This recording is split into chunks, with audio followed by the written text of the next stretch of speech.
নমস্কার বন্ধুরা, আপনারা দেখছেন দ্য থিং ভাইব। আর আজকের গল্প বাংলার পর্যটনের লুকানো খেলা।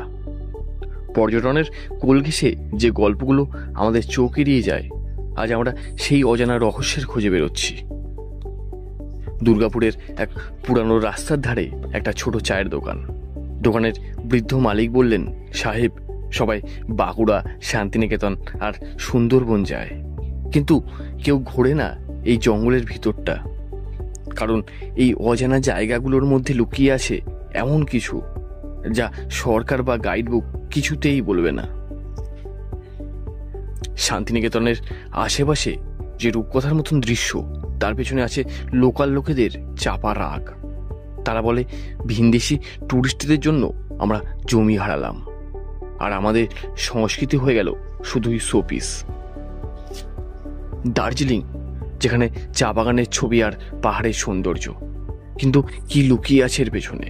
একজন স্থানীয় সাংবাদিক বললেন, বড় হোটেল কোম্পানি আসার পর ছোট লজগুলো বন্ধ হয়ে গেছে। এখানে ট্যুরিজম মানে এখন বড় লোকেদের খেলা।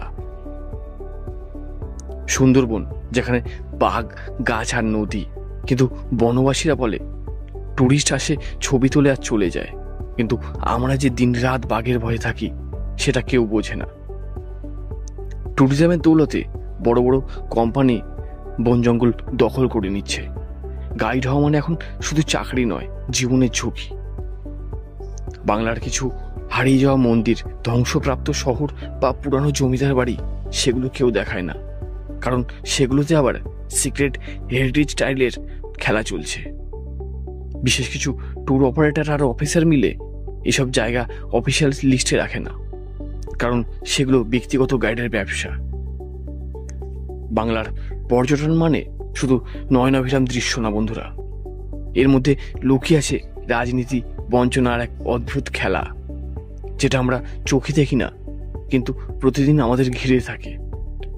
তুমি, আমি, আমরা সবাই মিলে যদি সচেতন হই, তাহলে ভবিষ্যতের বাংলা হতে পারে সত্যিকারের গন্তব্য, যেখানে শুধু ঘুরতে নয়, মানুষ বুঝতে ও শিখতে আসবে।